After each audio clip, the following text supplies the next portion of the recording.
Mike, we just had Jalen Julius in here. Mm-hmm. Give us a little assessment on, I know he's had a banged up ankle, but he's your top free safety, isn't he? Right, yeah. J2's doing an excellent job for us. He, did well in the spring when he was coming off his shoulder, and then was having a good early camp and hurt his ankle a little bit. But the last 3 or 4 days, he's really picked right back up.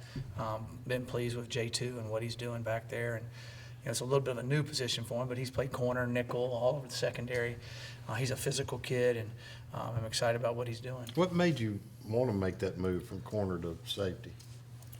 In today's world of the RPOs and all the different things, you got to have somebody that can cover a slot.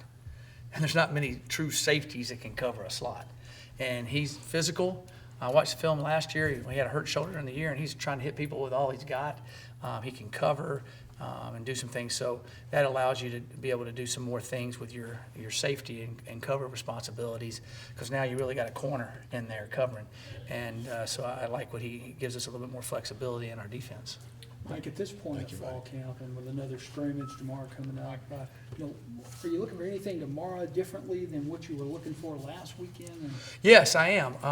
We've got a few more things in for different down and distances, third and longs, 2 minutes, those type of situations. So I'm looking for us to run those packages, more smoothly. We've been over them a lot more now. The first scrimmage, you barely touched it, you didn't do it as much. In this scrimmage, we'll have a little bit more of that, so we should be better at it. With like 2 weeks to go, how fluid still is the depth chart? Is it kind of settled in your mind? The thing with college football, it seems like it's always fluid with all the different injuries, and then you have the targeting, which we work on extremely hard, but it happens. So guys get kicked out for a half, so you got to have a lot of flexibility.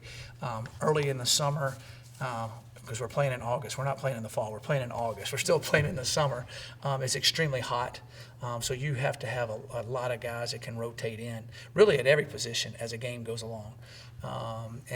So the depth chart is fluid for a couple of reasons. There's competition at some spots. The other reason is to get guys in there against first and second lines, first and second receivers, and matchups, and let them compete against higher level guys. We've done that with some of the third team guys, got them in there against the first team because they could be in there. So I've had that happen before, so I'm trying to prepare for it every way we can. And then it also keeps everybody learning the defense, everybody understanding. It's a lot better in your meetings. They're more focused. So there's a lot of reasons for that. But you're trying to build depth. This is the only time of the year you can build depth. And you're still getting the repetitions, the same amount of repetitions for the first team guys. So they're not losing reps because you have it planned out. So they're still able to learn. With kickoff, basically 2 weeks away now, at what point do you start kind of looking at install against Memphis, game plan and things like that?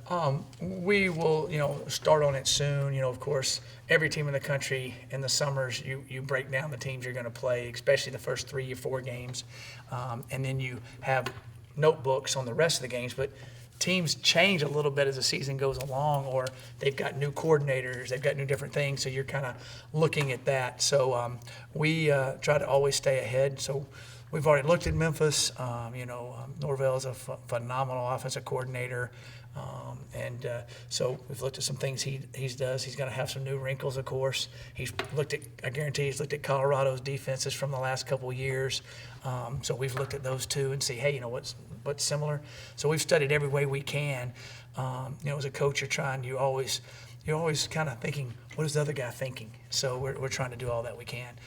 So we will start into Memphis harder as next week starts. Now that you've gotten a couple weeks into it, have you been pleased with what you've seen with Jalen Jones health-wise? It doesn't look like he's limited at all. Yeah, Jalen has done really well. He's responded. He's pushed. He's been at practice every single day. He hasn't missed a rep, which I was really excited about, because sometimes when you come back like that, you get sore or your hamstring gets sore. He's been able to be out there every day with no complaints, no issues, so he's been able to get better every day. So I'm excited about what he's shown, and he's got 2 more weeks to keep going. And I think as the season goes along too, I think every game he'll get a little bit better, a little bit better, a little bit better, which is good. That's what happens when you come off ACLs anyway. with Q out, how have you seen the depth kind of progress at that outside backer spot? Yeah, well, Charles Wiley and Q play that position, so Charles has done well. Brandon Mack's done well, so those are the kind of the guys rotating over there, and doing a good job. And to the field, we've kept Sam out there, and Brendan Williams has rotated in, and Sam's rotated over there some. So we've kind of moved them all around. Because you could play Will or Sam. Team's going to hurry up, huddle, get hurry up. You don't have time to change sides. You just stay right where you are. So we teach them that way also. So I've been pleased.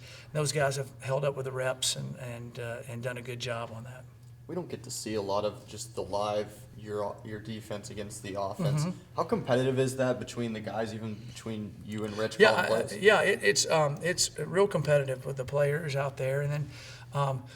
Rich and I try to help each other out. I'll go to Rich, hey, I need to see some of this, and he'll go, I need to see some of that. So we need to be able to, because we don't have preseason games. We don't have those situations. So, it is competitive when it gets going, but it's also calculated competitive, a lot of it, to help each other out, to help the offense get better, help the defense get better. So there's been a great cooperation there. Matt's done a great job of us all three sitting down and saying, hey, what does each guy need to help it? And it's worked out real well.